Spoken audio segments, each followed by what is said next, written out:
Good evening, everyone. It is the first year that the Menominee Maroons have not had Ken Hofer as a coach for many years on the football field. In fact, he was in the radio booth tonight, and he did get to see a darn good game. His Menominee Maroons, well, now Joe Noah's, taking on his son's, Chris Hofer's, Kingsford Flivers. We will pick up the action with Menominee running the football, and that is a touchdown by James Brown, and that would tie the game at 7. And that would set up, or that would make it 7-6. And then Evan Pullman is going to come in for the extra point, and that is good. And that tied the game at 7. Earlier, Reed Larson scored on a short plunge for the Flivers. Now there goes Mr. Larson again on a long touchdown run. That would make it 14-7. Menominee scored one more time. However, the 2-point conversion failed, and Kingsford hands Menominee its first loss by the count of 14-13. Also in Great Northern Conference action, Marquette at Gladstone. And this pass going downfield is from Sam Pouliot to Riley Ballard. And that gets Gladstone in position. No, James Buxton didn't score. It's Pouliot who actually goes into the end zone. And that would get Gladstone back on the board. Now we'll move the other side of the field. And Pouliot with the touchdown pass. And this one might be from Riley Ballard. But Brett Place would come back, and he would hand the ball to Alex Sherbino. And that's a good touchdown there for Marquette, getting them on the board. It was 14-14 at the half. And then Brett Place is going to find Beauchamp with the touchdown, and that would give Marquette the lead, and they go on to win by the count of 35-14. For our first look at the scoreboard tonight, we find that Escanaba was doing pretty well. In fact, had a lead with a couple minutes to go, but Medford came back with 2 touchdowns in just over a minute down the stretch, and Escanaba has to go home with a defeat, 44-35. Another good night for Austin Grinsteiner. He was making life miserable for Newberry. A couple of touchdown passes and a touchdown run, and the Eagles defeated Newberry 40-0. Let's go to the Mid-Peninsula Conference if we can. Our computers have been acting a little strangely today. Oh, more scores? Let's go to more scores. Sure, Calumet defeats Hancock 47-20. Copper Kings had a couple of touchdown returns on kickoffs to keep the night going smoothly for them. It was Northland Pines over Ironwood 46-21. And the Battle of Baraga County goes to Lance 49-0 over Baraga. Now let's go to Mid-Peninsula Conference action. I'm glad my director's paying attention. Ishpeming hosting Norway. And yes, it's Breast Cancer Awareness Night. And yes, those are pink jerseys. Your television set is not fooling you that the Hematites are wearing. It did not take long for Ishpeming to get going. Eric Estreva makes a nice move. And when you lose your traction and nobody else is behind you, it does not feel good. About 50 yards for the touchdown. The 2-point conversion was good, and Ishpeming had an 8-0 lead. Great block right there by Adam Prisk, and that springs Kostreva 6 more yards. That made it 14-0. And Isaac Bray is going back to pass near his goal line, intercepted by Hunter Wortman, who has to take about 4 steps to get into the end zone, and that gave the Hematites a 20-0 lead. Kostreva will score on another reasonably long run coming up here, and it was a good night to be pink in Ishpeming as the Hematites went on to win 46-6. And I understand Eric Dompier was able to make a couple kicks for the Hematites in that contest. Now, speaking of Dickinson County against Marquette County, Westwood entertained Iron Mountain. Patriots lead 6-0 in the second quarter when Taylor Hootery gets some room to run, and he doesn't stop running until he gets past the goal line. 40 yards for the touchdown. That ties the game at 6. Iron Mountain apparently does not have a place kicker this year, so they go for 2. Zach Jacobs. What a great catch there by Nate Gerhard, and that gives the Mountaineers an 8-6 advantage.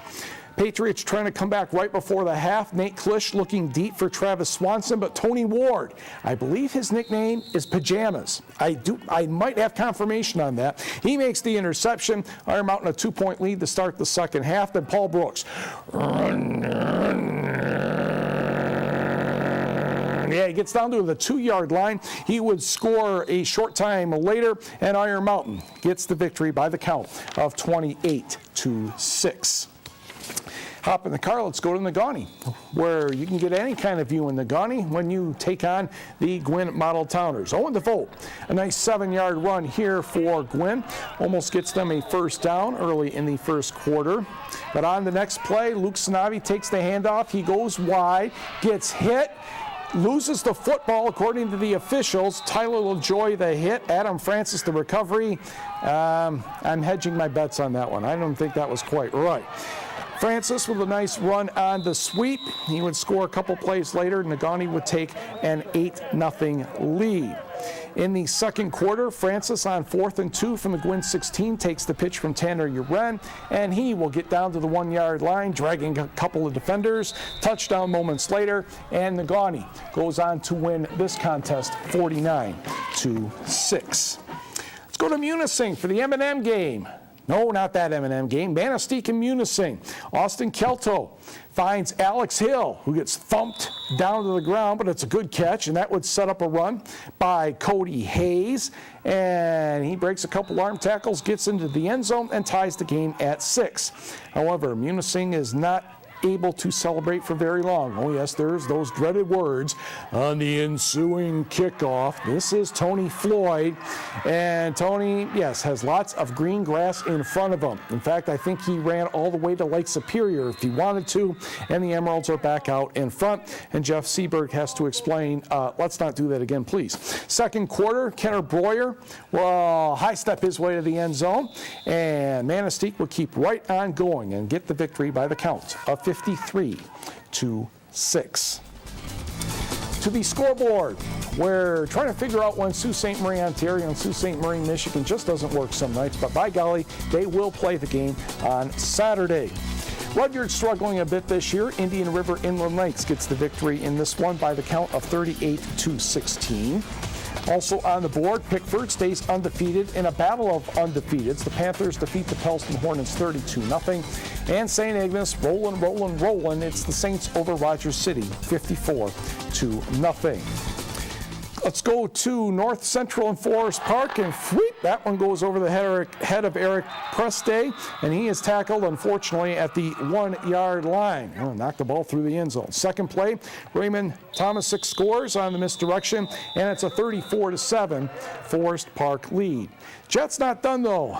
Rob Granquist looking for Devin Woodratska, and he will go 62 yards for the touchdown, and the Jets are back in it a little bit at 34-14. Next possession, back the pass and overthrows the receiver, and that's picked off by Derek Eberle.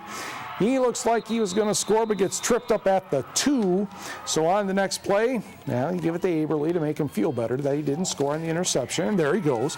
41-14 lead at the half, and Forest Park remains undefeated and number 1 in the UP Little 5 poll, 49-14.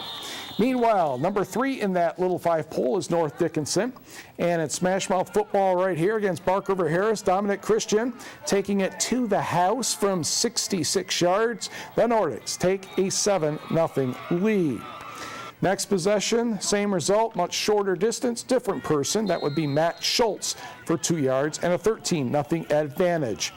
Broncos driving until Jordan Sodergren throws it to Toderick Wagner for the interception, and the Nordics would keep right on going. Christian scored 3 touchdowns in the game, and it was a 40-0 victory for North Dickinson. Five victories, 8-game schedule. They clinched the playoffs, their 22nd straight year of clinching a playoff berth.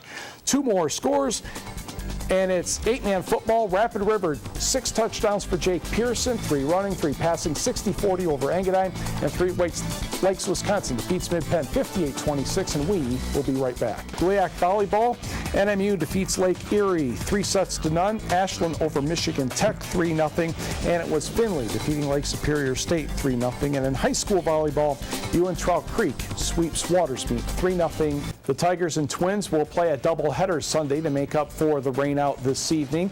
College football, Michigan Tech 1 o'clock against Findlay. NMU homecoming 2 o'clock against Ashland. Tech Northern Soccer 11 o'clock in Marquette. Enjoy your weekend.